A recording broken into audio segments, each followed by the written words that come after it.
Thank you. Thank you. There's Steph. Here they come. Hello. Hello, Hi. hello. Good morning, good morning, good morning, good morning. Good Morning. morning. Hello. Hello, hello. I see Connect Latica, Alex Lama, Stephanie, Robert. Jonathan Evans. Yes, yes, our new Hello. commissioner. Hello, hello, my dear. How are you? Hi, I'm There's okay. Bob Shelley. Bob, Hey, move your computer up so Jonathan. we can see your face. Bob, move Oh, your I'm sorry. computer up so we can see your face. You're There right. you go. Okay. Yes, that's Bob Shelley. By the way, Jonathan, I used to get that nice warm greeting years ago, but now you're the new guy in town. See how she is, how fickle? Well, they know you now. That's the I problem. know. Bob Shelley. Oh, wow. Bob Shelley is here. When Elaine tells me to be someplace, I just go where I'm told. Either Elaine or the mayor, and I do what I'm told. That's how I've been told. Smart man. Trained well. Very nice. Okay. Absolutely. All Look, righty. after 6 years with Enid, it is good training. Yeah, right. Alexis, good morning, Alexis, too. Dimitri. Good morning, everyone. Finishing up our Young Star Showcase program book. Very nice. Thank you. Thank you. Commissioner Lama. Maya is coming on board. Mr. Bob Shelley, you look great in that book, by the way. You and your wife. Yes. Yes, thank you. There was a really nice picture of our, well, what are we calling you now? Former Vice Mayor, mayoral candidate, Howard Weinberg. I got this long title. You said it's a nice picture? Yeah, the No, one no, with no, you no, and your no, kids. that's an oxymoron. Dimitri must be working his magic if it's a nice picture. Listen, Howard, you Well, and it's I a have family filters on our picture. pictures. I just put all those pictures in and they came out beautiful. All of you guys. Elaine, when you get a chance, I need an invoice. Oh, we lost it. Wait a minute, I ran back. Somebody said invoice? Somebody Yeah, said you- invoice? Oh, I can If do you want- that. If you want money from me, you gotta send me a bill. Actually, I did back in October, but I'm gonna send you another one. That's what my mission is today. We had a few little things to get through.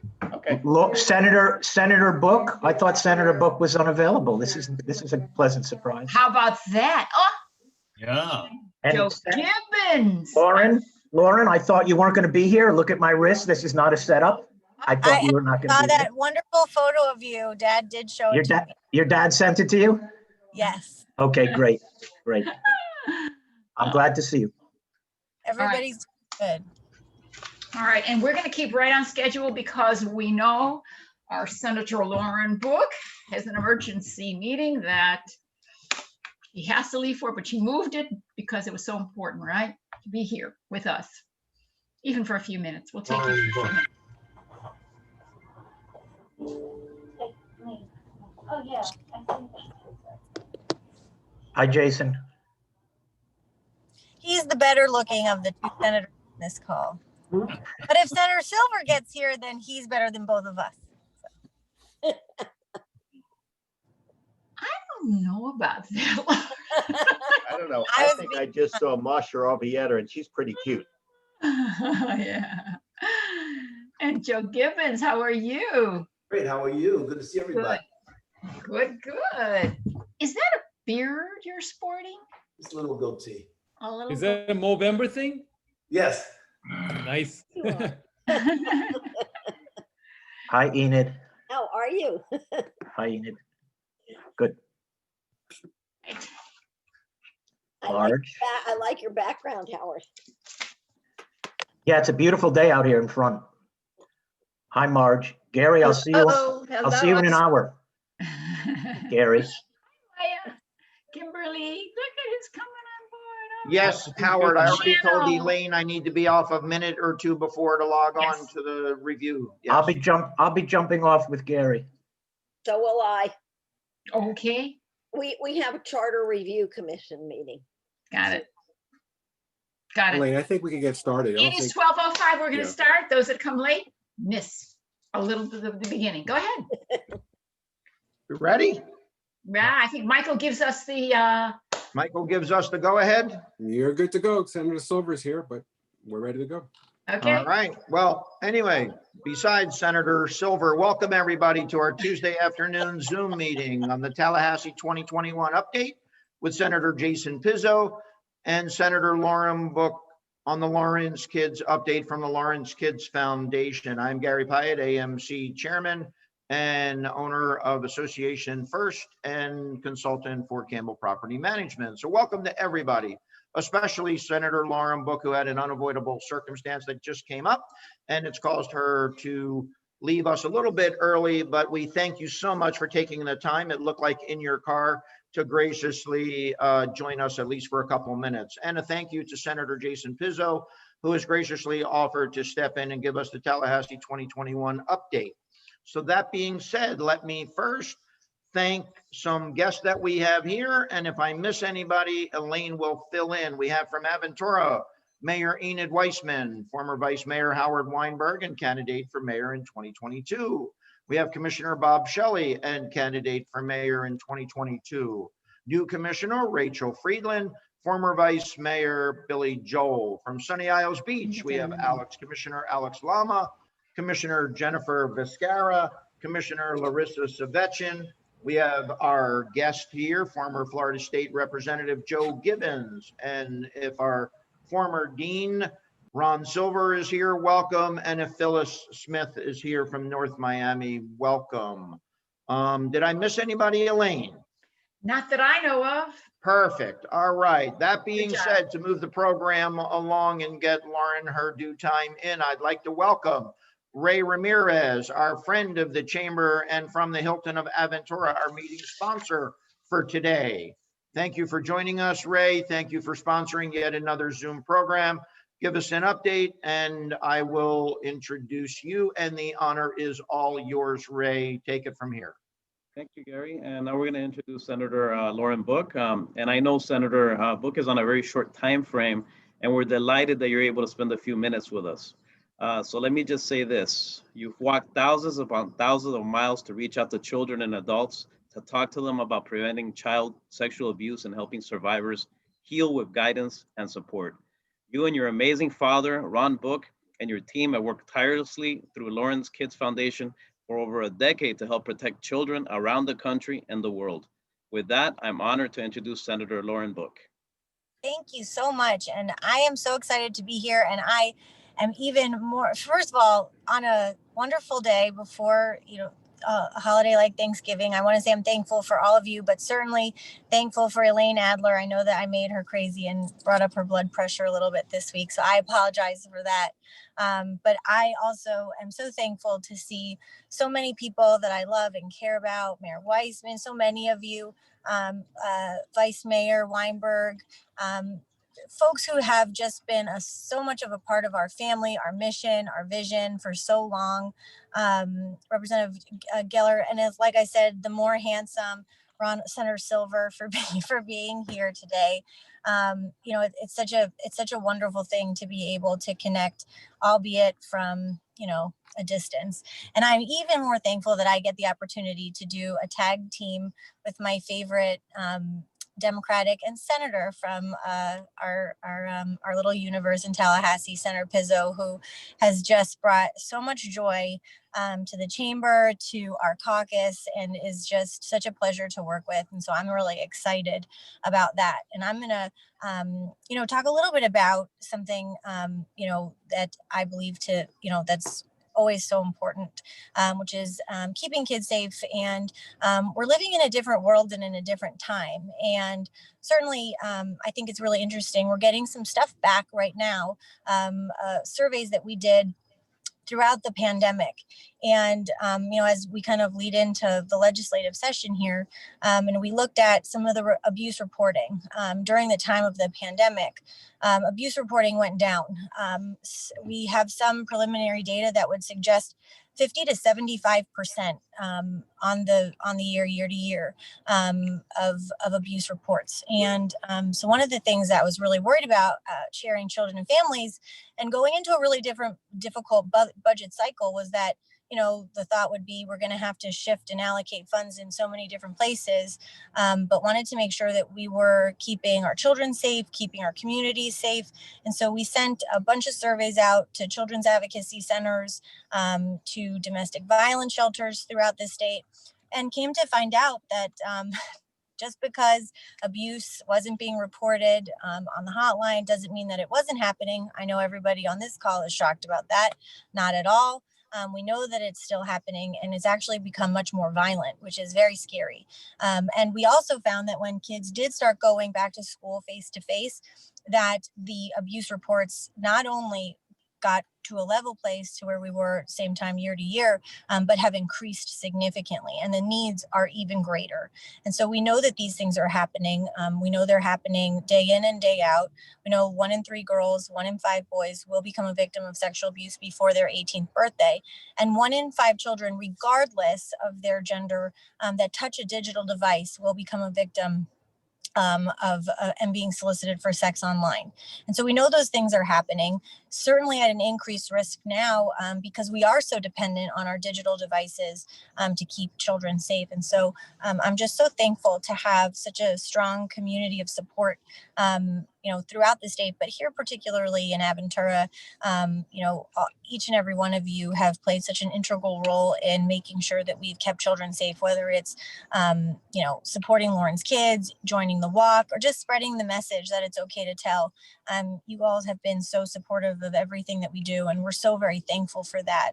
As we continue to go down the path and into this legislative session, I'm hoping that our new Senate president, and I know that Senator Pizzo is going to talk a little bit about this last session and going forward, will keep me in my current position as the chair of Children and Families so that I can continue to do the work in our state. I'm really excited about where we're going. I think that this is a Senate president who cares very deeply about children and children's issues. And so I'm really hopeful that we're going to be able to create a sea change. I don't know how many of you saw the USA Today article that came out several weeks ago about some of the atrocities that really have occurred throughout, their children's time in DCF, that a child is sent to a foster home at 3 years old and is sexually abused, 2 twins, and no one goes back to check on the other children that were in those homes, that no one has done anything to help those children.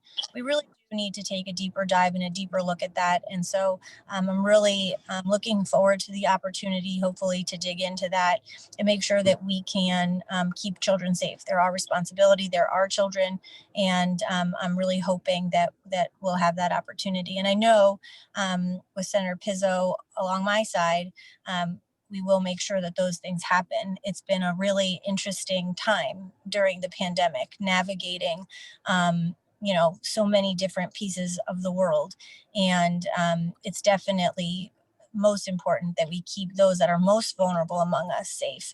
And, I just am thankful every single day that we're able to do the work that we do. And on a lighter note, on a more fun note, we certainly can't do the work that we do without fundraising. And we've had a really incredible week for Give Day.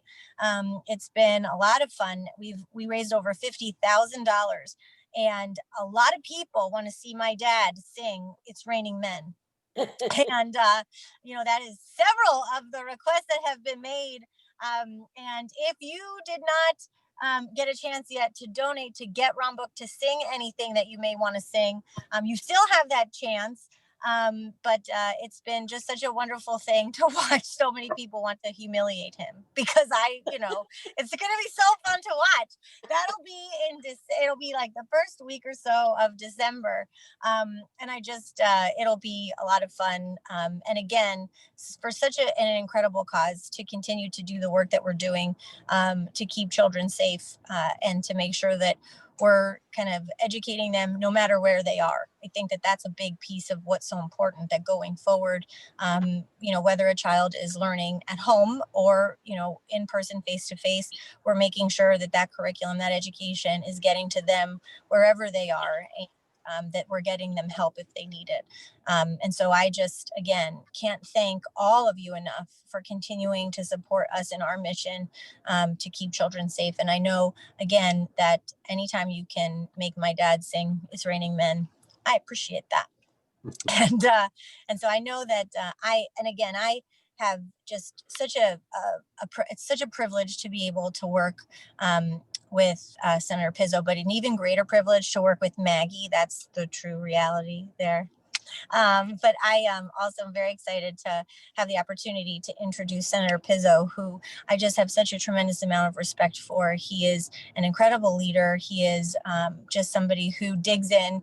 We have, seen just his dedication to his community, his constituency, through not just South Florida, but throughout the state. He's given of his own time and money to keep people in a better, more whole position during this whole pandemic. And I can't ever, I have learned so much from him, and I just have such a deep level of respect for him and what he does every single day to keep our state and his constituents safe and healthy. And I know the work that he does is hard, and he does it the old-fashioned way that I do, the way that each and every one of us, that each and every one of you would want your state senator to do. And I think that just speaks volumes about him, where he's come from, and the people who have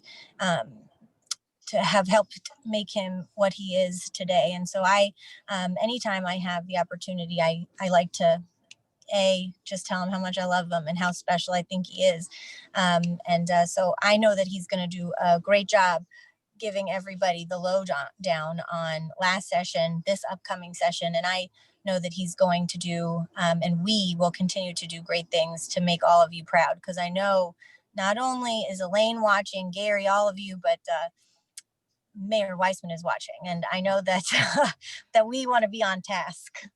So with that, I am so proud to have Senator Pizzo say to give us the lowdown on the legislative session. So thank you, Lauren. Thank you, first of all, for taking the time out today to join us from your car. I can see that that's where you're at.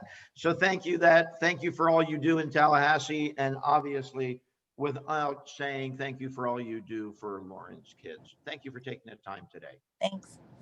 Before I move on and introduce Ray, I'd like to say hello and congratulations to Jonathan Evans, one of our newly elected officials here in Aventura. So congratulations and welcome, Jonathan. Next, what I'd like to do is introduce, as I said earlier, our sponsor for today, Mr. Ray Ramirez from the new Hilton here in Aventura. Ray, you've been a tremendous supporter of ours, especially through the pandemic and the many Zoom programs that Michael Stern has put together for us along with Elaine. So Ray, I will turn it over to you to give us a little update on the Hilton and where we stand from our last meeting, and then we'll move forward. Ray? Thank you, Gary. Thank you, everyone. It's great to see everyone again. And we're going to be playing our video. And as the video is playing, I'm going to be giving an update on the different areas of the hotel. So our new opening date is January 20th, just to let everybody know, just because we were waiting on some additional items for the hotel.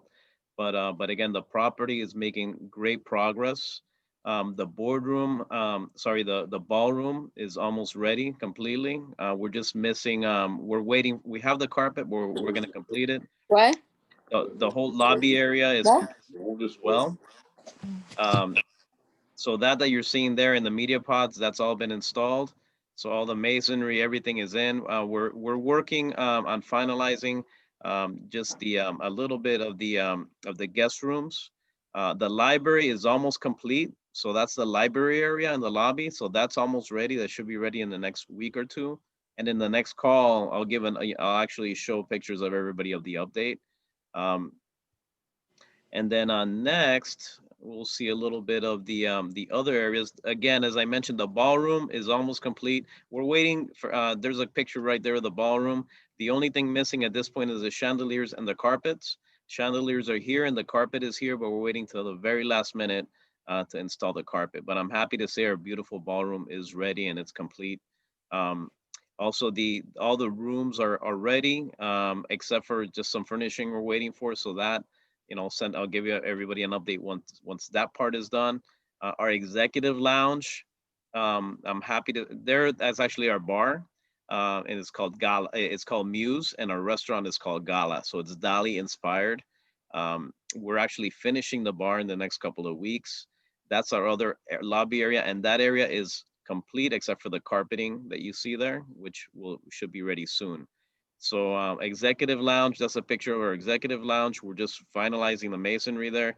The carpet is in already. We're gonna install it shortly.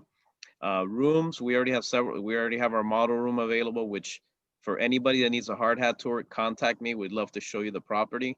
And I'm happy to say that actually in most of the levels, we no longer require a hard hat. The pool, if you see on the right there, the cabanas are already built. So the cabanas are ready. We're just adding some other components to the cabanas because it's not your standard cabana. It'll have mini fridge and other types of services as well. Fitness center is almost ready, as well as the studio. So that's being worked on, and we are gonna have memberships also. Just so everyone knows, a limited amount of memberships to access the lounge, the fitness center, as well as the other facilities in the hotel. And that's our update for now. Perfect. Thank you, Ray. Thank you and congratulations. And I know we all look forward to the opening of your new venture there at the Hotel, the Hilton. Thank you again for being a sponsor for today's program. Thank you, Gary. Next, about 3 years ago, our Aventura Mayor Enid Weissman introduced us to senatorial candidate at that time, Mr. Jason Pizzo. And we knew that she recognized the great potential that he had in all that he had not only done in his past, but foresight on what he would do for us as representative here in South Florida up in Tallahassee. So at this time, I'd like to ask our mayor, Mayor Enid Weissman, to say a few words about our good friend, Mr. Senator Jason Pizzo. Mayor Weissman? Gee, I thought I was introducing Ron Silver. Well, you can do that too if you want, but I'm just reading what it says for me. I know, Gary. Mayor, don't you have to go to a board meeting? Yeah. Go. Hi. Let's get to it. Hi. Just real fast. The last thing Jason wants is for me to say anything nice about him. So I'm not going to say anything nice about him.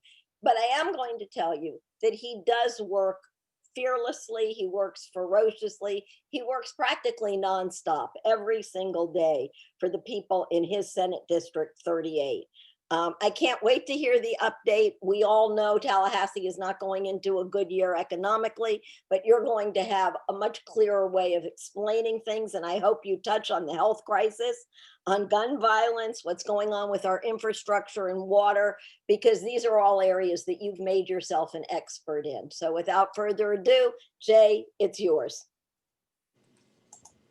Thank you. This is going to be Mayor Wiseman. I love you and thank you, of course. I haven't shaved in the past couple of days. I lost a bet with my kids, but they're 14 and that's the way it is. So this is going to be somewhat perspective. Just about everything that we legislated, talked about, funded last year has been thrown out the window. Obviously, ad nauseum. We've all had these conversations, but it's been a bit of a wake-up call from last session. If you had a sneaking suspicion that the majority of people that are in government have never signed the front of a paycheck, you are correct. And it became glaringly obvious on a number of issues, everything from the eviction moratoriums to small business disaster loan relief to the SBA issues and so forth. So today I'd like to also field as many questions as possible or concerns that people have, but we have worked very hard to make good of what little has been available. The doom and gloom scenario for next session as it relates to what's going to be available as far as funding and appropriations is somewhat true, but there are other tranches of revenue that have not typically been explored or looked at very closely that I'm sure some of you are going to be familiar with because of certain economic activity. But to Mayor Wiseman's point, infrastructure for South Florida is paramount. And over the past several years, I have made pitches and pleas to rolling eyes because it's just not politically sexy. It is not when you're running for office, whether municipal or county or state, to talk about how we need to really delve into and dive into really expensive repairs, replacements, things like that. So this, the past few months, the Biscayne fish kill has brought more to a layperson's sort of observation, the disasters that can result from our aged infrastructure. As many of you know, or maybe don't know, several years ago, the Environmental Protection Agency sued Miami-Dade County for a lot of, well, we basically have clay pipes. We don't have gravity. So we have pump stations that pull raw sewage. Obviously, stormwater issues are repeating themselves disastrously, more and more. But the one thing that I really wanted to focus on was the fact that regardless of beautiful buildings being built and the Hilton looks great and all that, is everybody still flushing their toilets into 60-year-old clay pipes in a lot of places. And we're partially treating and then ejecting 100 million gallons in the north section of the Dade County into the Gulf Stream, and another 100 million gallons further down below my district. And then at the very south, we're treating and injecting 100 million gallons basically into the ground. And then we take cake solids that were traditionally transferred up to Lake Okeechobee area for fertilizer. It's a disastrous cycle. And we have 19th century infrastructure underneath some wonderful places to visit, to live, and to work and play. This, as Senator Bucket had touched on, the incoming president is by trade, and this is going to sound hokey, but he's the most successful one in Florida. He's an egg farmer. And that sounds, kind of like, what? But like millions of eggs, hundreds of millions of eggs, and also does remediation, and also does a real specific remediation in commercial facilities and residential facilities. So he has created for us what is effectively like the NBA bubble going forward. We are likely not going to be having the days, the big trips up to Tallahassee. Our capital side of the Senate's basically going to be on lockdown, basically in a bubble. So those meetings and those things that we need to impress upon each other or discuss, we need to do remotely, or we need to do while we're here. And so obviously I want to make myself available and anybody else that you need. But the one bright spot, regardless of your political affiliation, and we are, the greatest compliment I get is that we just get things done, usually in a nonpartisan fashion. We should be able to agree, and that the incoming president, Wilton Simpson, sat me down the first week that I was in the Capitol and said, listen, Pizzo, I heard good things about you. We should be able to agree on 85% of stuff. And it's just a question of whether or not we want to take our ball and go home because we can't agree on the 15% on the fringes, the far left or the far right. But if we can agree on the middle, we can get a lot of things done. So kind of as an indicator, they put all of the Democrats on the second floor. Once in a while, maybe if they're overloaded, a Democrat goes on the third floor.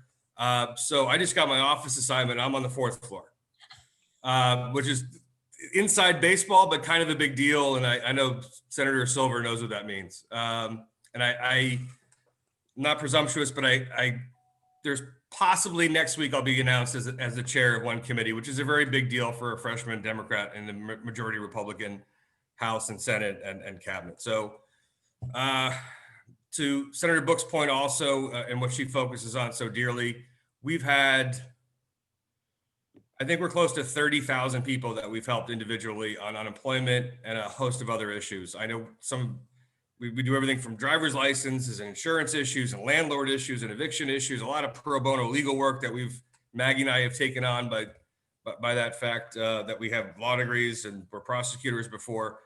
But the new incoming mayor, not incoming, she's now sworn in, Kava, one of the things I actually endorsed her, and one of the things I predicated my endorsement upon was a very clear, specific promise and commitment to infrastructure.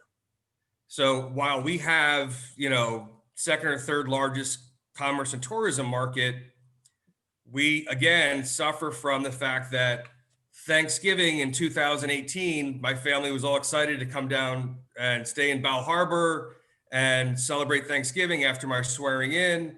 And then to find out, American Express called them and said the beach was closed for 5 days because of raw sewage and bacteria.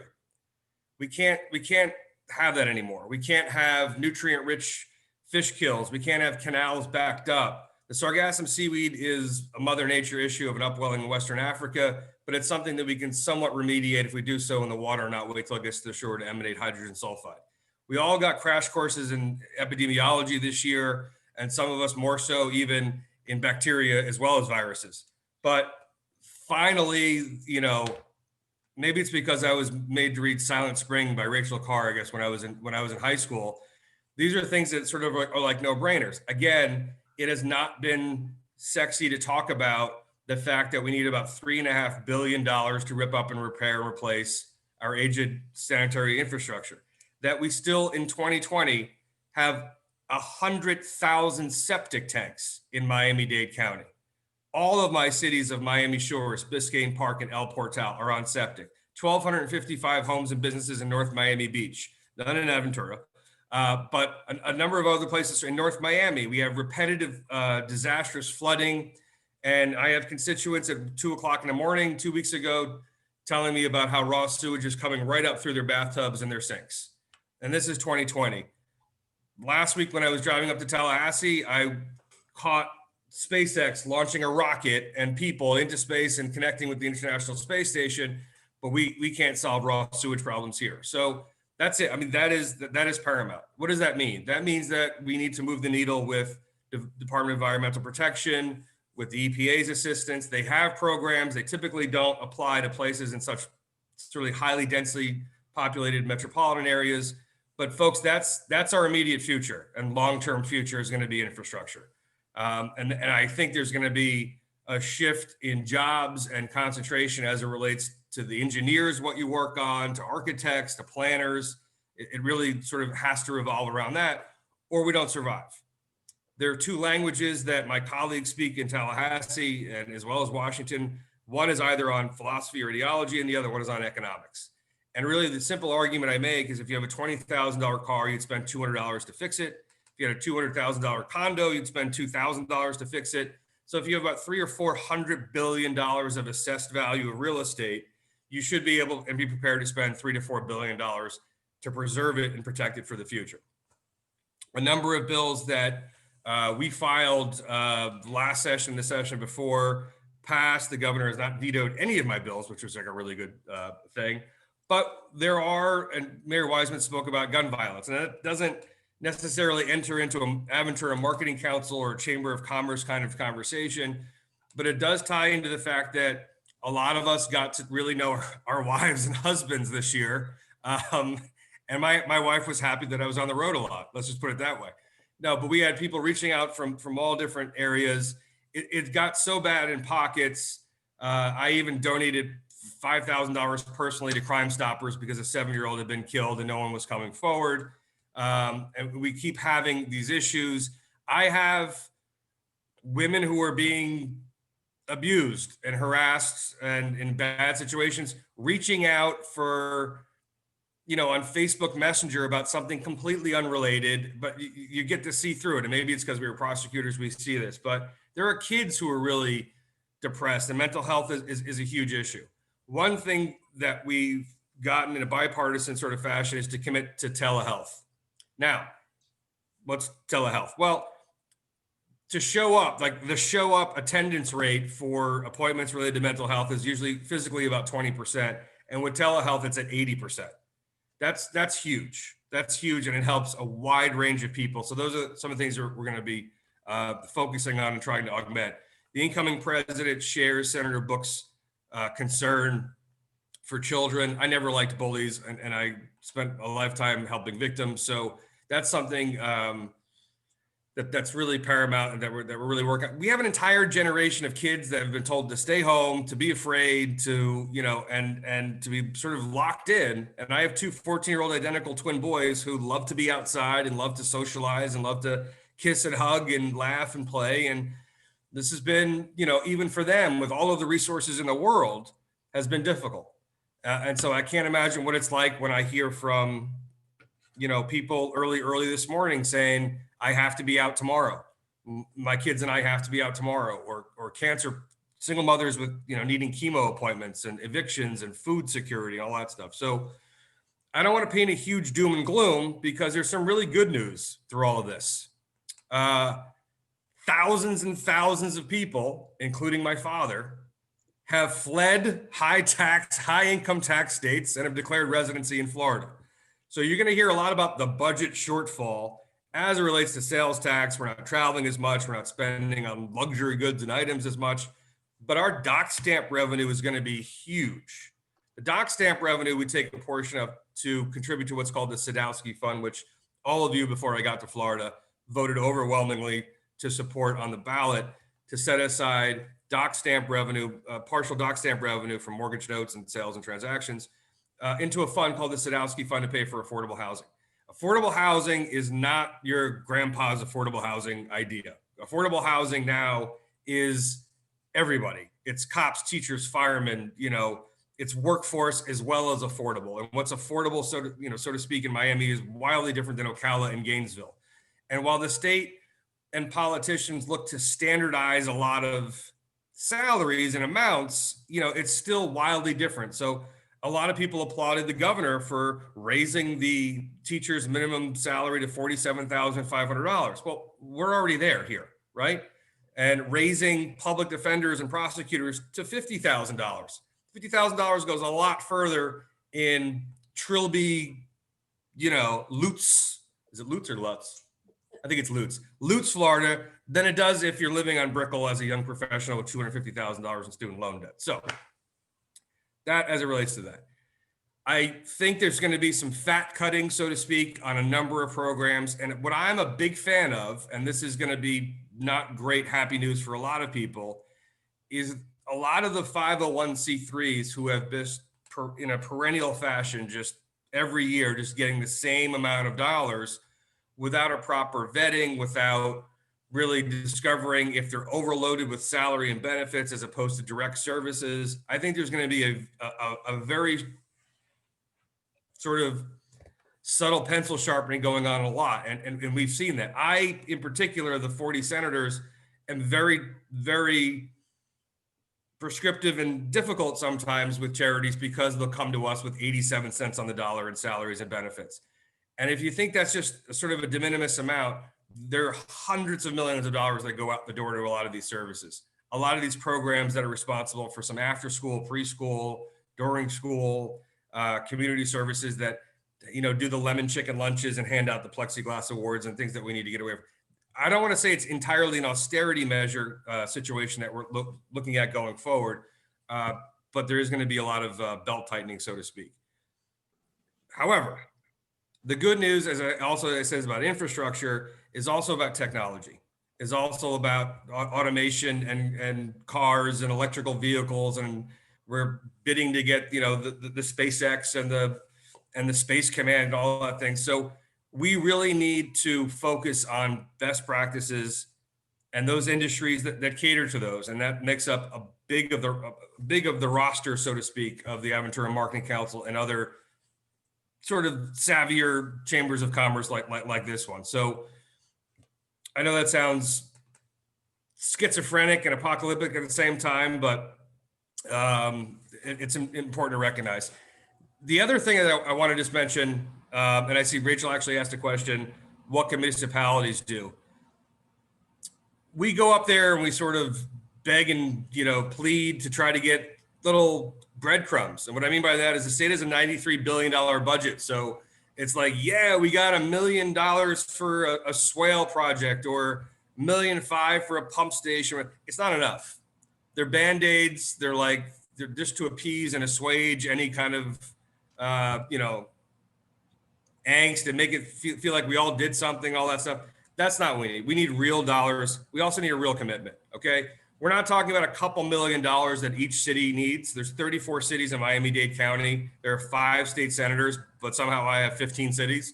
So I'm overweight with cities, but it's okay. I love it. My colleague, Senator Annette Taddeo, has no cities. She just has unincorporated Dade. So I have 15 cities, I think 97 elected officials. And I know this is going to sound crazy because the last couple of years, 75 cents on the dollars got vetoed by the governor of what we've been promised from appropriations. But we need to ask for more. But we need every level to ask for more. And what I mean by that is we need a commitment from the municipalities to basically to coalesce on a regional basis with counties and the state and whatever federal assistance is available to really move the needle. We don't need $1.5 million. We need $1.5 billion. And it really needs to be a gut check to the administration on the executive level as to whether or not there is a commitment to preserve and protect really the donor base that we have here. When I mean donor base, I mean the commercial activity and tourism that we have generates a lot of these dollars. And so it's really a gut check. You can make anyone think that you're somewhat interested by giving them $5-10 million, but we need a commitment and we need smart debt. Honestly, it's an investment. It's not an expense. And that's the other kind of thing that we have to explain to people. I didn't mean to be flippant when I said that a lot of people up there have not signed the front of a paycheck, but it's the truth. On some very simple economic issues over the past 7 and 8 months that I've suggested to certain offices, it was really a difficult learning curve and it was really frightening to see. As I would explain, I'll give you an example. Trying to convince by way of executive order or by way of legislative fiat, so to speak, trying to get people to comprehend that a lot of you did everything you possibly could to help the tenant, the end user. So if the tenant's paying $2,000 a month, and this is going to make a lot of you nuts because you guys have your own businesses and understand. But if the tenant's paying $2,000 a month, the landlord's taking the $2,000 and likely taking about $1,500 of that for their debt service to their bank. The bank really can take, let's say, $1,450. So who's the least expensive party to pay that helps the most amount of people? Every focus was on the tenant and the tenant only. And obviously it's politically popular. No governor, no senator, no representative wants to see a single mom and 3 kids with duffel bags on the street. So obviously the attention goes to the tenant. But the assumption is made on both sides, I think, that the landlord or the business owner has 10,000 units and hundreds of millions of dollars in reserves. It's not the case. It's not the reality. A lot of people have opted to own 1 or 2 apartments to rent out as their means of retirement, as their nest egg, so to speak. And so all of those people, while they are philosophically okay and agree with helping people and not wanting to displace people out on the street, they're getting screwed. The middle that everyone is supposed to espouse to help is getting screwed and continues to do so. And it just seems to be going over people's heads. So my idea was simple, was let's go to the banks directly and see what can be worked out for that period of time. The messaging on the CARES Act for 90 and 180-day extensions for businesses and debt service was also not explained well, efficiently or clearly that people understood. So that was a huge disconnect and sort of an unpleasant surprise for me to see that the fiscally conservative group wasn't resonating that the least expensive option to help the most amount of people. If I give $2,000 to the tenant, great, but that's the most expensive. But if I just take care of the bank, which doesn't seem to be politically popular, it helps the bank, obviously. It relieves the obligation of the landlord, relieves the obligation of the tenant, and it costs the least amount of money. Just one in a series of examples of things that were frustrating. The other thing that we're going to take a look at, this affects you guys personally and professionally, is what the hell has happened with homeowners insurance and other types of insurance that have gone up 25, 50%. Mine went up 80% at our last residence, sort of unexplained without any kind of justification. On an actuarial basis, it's simply a market basis. 3,000 new cases a week are going to Citizens, overwhelming rate, because there's people that just don't want to write it. The market's not big enough. They're so scattered, and they really need to charge I dare you premiums to make it work. The biggest legislative issue for a number of people is going to be right out of the gate, liability protection for businesses. Senator Jeff Brandes in the Senate is filing a bill. It's already drafted. I think it's already filed. It just hasn't come up yet. That basically removes any liability from businesses unless there's gross neglect. Now, what does that mean? That basically means if you're following a CDC guideline, you have a chart up and you're doing social distancing, mask requirements, sanitizing things correctly and all that. The idea is that you should not be liable for anyone that comes along later and tries to sue you and says they got COVID, they got sick, or they died because of your place. There have not been many of these lawsuits because causation and contact tracing has not been that fantastic. There's no unique strain to COVID that there's some sort of RNA or DNA to say, oh, that's an Aventura model strain of COVID. No, it just doesn't exist. So it has to be gross negligence. There's one case right now that you'll read about where a man died that worked at Publix. and he's alleging that he was not allowed to wear a mask while working, I think in the deli section. That'll be one to watch. But for the large majority of businesses, if you have a, cellular repair shop or you have a restaurant, you don't know where I've been, who I've been in contact with, and then who I came in contact with at your establishment. And then later on, when it's impossible to trace is the argument, and those protections should be given there. Also, the carve out that we found, I don't think anyone on this call found out that happily that they were subject or able to enjoy business interruption insurance. This didn't qualify as business interruption insurance. So some policies are going to, have greater, more specific exclusions. And I think the client base and the customer market has to demand for more things to be included. I also expect them to revisit the idea of sovereign immunity on the cap limits, where right now it's $200,000 for public schools, hospitals, and municipalities. And I think they might try to make that go up as well. And then hold on, we got another question here. I'm discussing not having opportunity to tell Rachel, Commissioner, excuse me, I say Rachel. Commissioner Friedland asks, is it going to hurt municipalities and the finances you're discussing not having an opportunity to go to Tallahassee this year to speak directly to their legislators? So as Mayor Wiseman will tell you in years past, and former Vice Mayor running for mayor, Howard Weinberg will tell you, you come up, we kiss, we hug, we take a selfie, but then we send you off to the people that you really need to talk to. So at any given time, it's whoever the appropriations chair is for this, or appropriations chair for a subcategory, whether it's water projects, or if you come up and your whole thing is education, send you off to the education chair, and and so to speak. So we make sure that you have contact with those people. Not joking around, but getting my office assignment on the 4th floor was actually a good sign. So everybody tends to come up during days, which is really busy. There's a huge thing of paella, but not a lot of business gets discussed or things get discussed. But we need to do the things that are most important to Commissioner Friedland's point are regional issues. The environmental and infrastructure problems we have touch, affect, and hurt to the detriment of Republicans and Democrats and independents alike, young and old, rich and poor. And that's where we are. And it's ecumenical in its treatment and its suffering. This year, if nothing else, has been more fair and ecumenical with the treatment of suffering, both to person and to place. So I would say no. It's great to have everybody up. It's cool and all that, but I'm looking forward to this session because there's going to be a lot less BS and a lot less distraction and a lot less of other just things going on, and we're going to have to just deal with our brains and policy and finance going forward. And I think that there are not an overwhelming group that qualify for all. And I'm excited about this session, if that makes any sense. Any questions everyone wants to fire away? Michael, are you I have a question, Michael. Go ahead. How are you, Senator? It's a pleasure to see you. I'm sorry I came in a little late.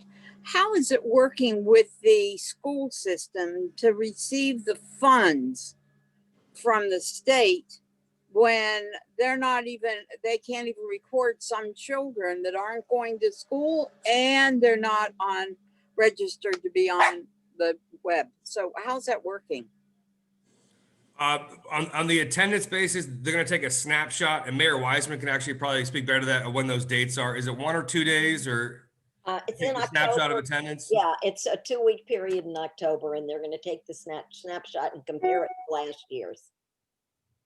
Right. So basically, a random snapshot is taken during a period of time in October, and it will be interesting to see whether or not it's based on who was eligible versus who was actually signing in. My kids thought it would be funny to make one of their screen names Reconnecting, as if the Wi-Fi was not working.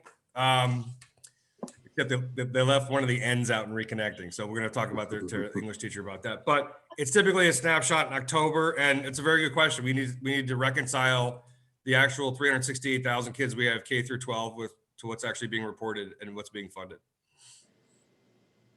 And then we'll hold over. In other words, the money doesn't go into a different fund. It'll still stay in the education. Correct. No. one shaking head no and one shaking their head yes. Well, no. So when you said it won't go somewhere else, I saw Mayor Wiseman say no, and then you said it'll stay where it's supposed to, and then she said yeah. So sort Okay, of following okay. along with your negative to positive, we were following along and agreeing with you. Thank you very much. I have a question for the senator. How are you? Hello, sir. Fourth floor is great. I mean, the people don't know, the fourth floor is the closest to getting to the chamber also, all right? You don't have to go down the elevator and all that stuff, all right? So fourth floor is a big deal. Congratulations. Got 2 points. There's a lot of points I want to talk to you about. I'm going to ask to get together with you, but preemption, okay, is a big deal. When we talk about the municipalities and local government, where the governor wants to issue an executive order that says the school boards can't do what they feel is best for their area. I am part of a group of 135 former state legislators that put together a whole bunch of things. And our number one issue is going to be the preemption issue. Okay, where the state government tells you, local municipalities, what you can do and what you can't do. Perfect example of that is if you want to have a gun in a park, well, the state says you're locally, you can't do anything about it. We're preempting it. We're going to allow guns in the parks. That's just one issue. And the other one is the school board issue, which I mentioned this last time, where the governor was trying to tell you. So just your thoughts on that particular issue? I got to do a better job of like giving myself credit for things. So here's an example. Home rule. Yes, sir. I think 10 or 11 days ago, I was awarded out of 160 legislators, Defender of Home Rule by the Florida League of Cities. And I got up there, I said, thank you. It was a very short speech. And I said, it's funny. It's not like a bill I championed. It's just a bunch of bills I killed in the background. So things died last year that were not good for our cities. A short-term rental bill was not drafted in a way that would have been nicely accepted by any of the 15 cities. You guys are about to have to swallow a master plan revision. And I talk to your city managers while this is going on, sometimes by text, by email, in committee, back and forth. I favor some of the elected officials with it, but I really just need to get to the manager sometimes, so it's rapid fire. So last session, Ron Wasson and I probably texted or emailed 80 times on a number of issues. On everything from 5G 2 sessions ago, I was the only one who voted against the 5G installation because it just ripped up wherever they wanted and roughshod slapped everything wherever they wanted. Well, sure enough, Miami Beach is getting sued by the DEP because 2 of the subcontractors actually pierced their sewage lines and they're blaming the city and suing the city for it. Guess who has a paper trail saying they were only going to get a warning because it wasn't their fault? Me. So, Senator Silver, I'm acutely aware of local home rule issues. The other master plan one was going to cost $14 or $15 million to our cities just to put in 14 bullet points of pleasantry and platitude that really had no teeth. And we got enough votes on that one that it basically became unconstitutional and was vetoed by the governor. So we're acutely aware of all that stuff. And I like my chances arguing on the merits of local home rule when it comes to things that would go against it, so to speak. Yeah, I think, as far as the other senators and legislators, there's not enough pressure being put on them by their constituents. And what we're going to try and do is get the constituents in all the areas for the municipalities to put pressure on their legislators, to come to our rescue. Well, I'm sorry. Yeah, no, we're going to your second point. Like, so sort of as a catharsis, I've been, volunteering for any 7th and 8th grade civics class I can find that will have me to teach what I call a bullseye model. And it's very simple. In the dead center, we're all dealing with charts and linear, all this stuff. I just use a bullseye. The most important form of government is your house. Okay. It's a bit of a dictatorship, not really a democracy. Mom and dad make the rules, enforce and interpret. But I go out from there that your HOA or your condo association is on the outer ring of that. Then your city, then the county, then the state, and then the federal government. And I ask every 7th grader who's running for president at the time. They'll say Biden and Trump. And I say, who's your city mayor? And most of them have no idea.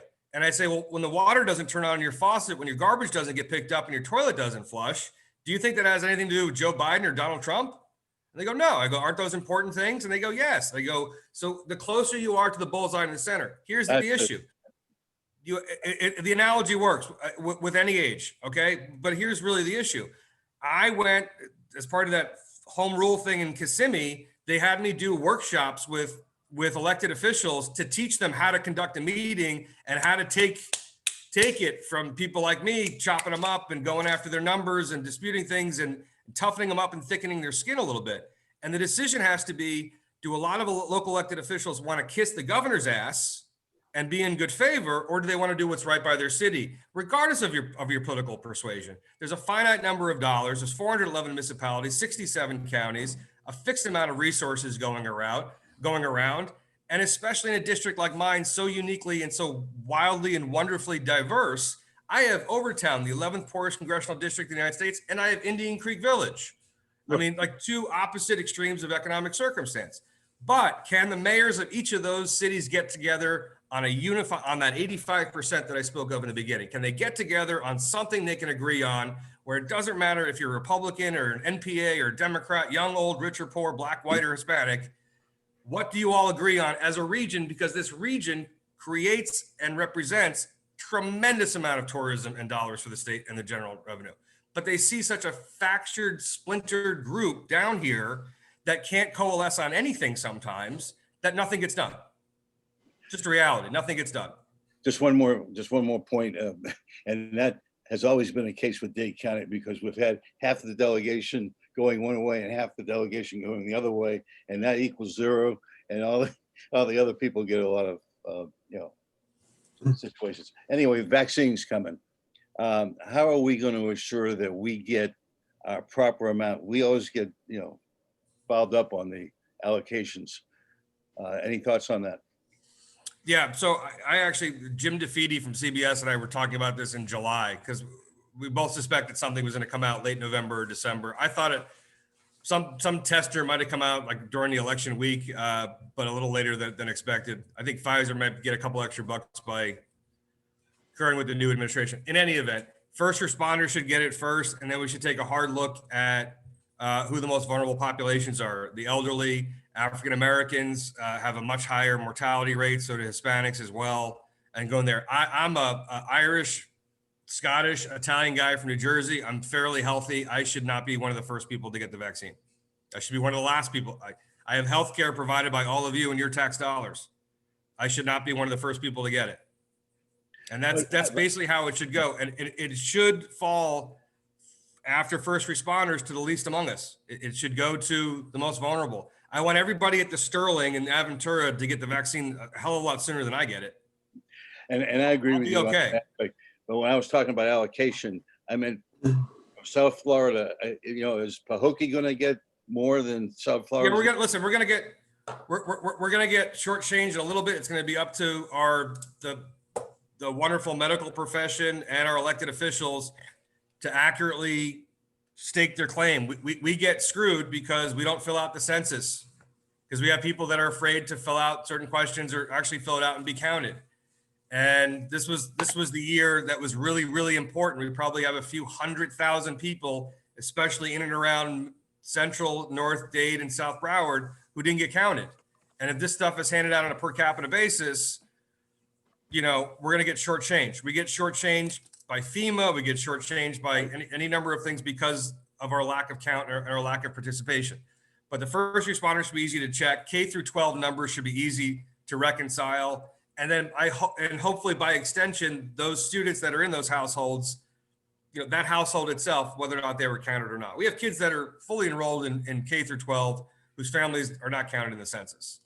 And that's obviously of a concern, but. Good luck for the session. Look forward to seeing you. I expect by February, we're going to have competition amongst big pharma for similar vaccines of similar efficacy, and therefore it'll become competitive. I'm a market guy. I believe in competition. Thank you, Senator.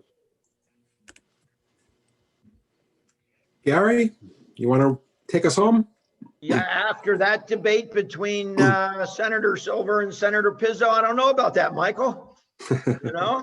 But anyway, we thank everybody for participating today. We thank Senator Pizzo for giving us an update. We certainly do recognize, Senator Pizzo, your passion for what you do and how you look out for the masses. not just one particular group. So for that, I commend you, sir, because that's not always the way that it is done. So thank you for giving your time today and giving us the update.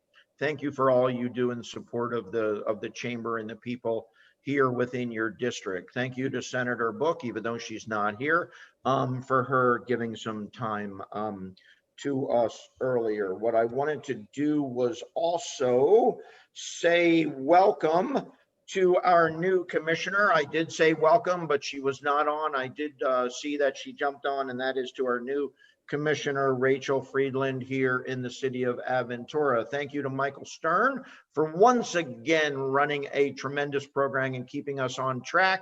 And to our sponsor for today, Ray Ramirez, from the new opening Hilton here in Aventura in January. It is exactly 1 o'clock, and Commissioner Weinberg and I myself and the mayor need to jump on now to yet another meeting. So thank you to everyone. Be safe. Have a great and healthy, happy holiday. Thank you.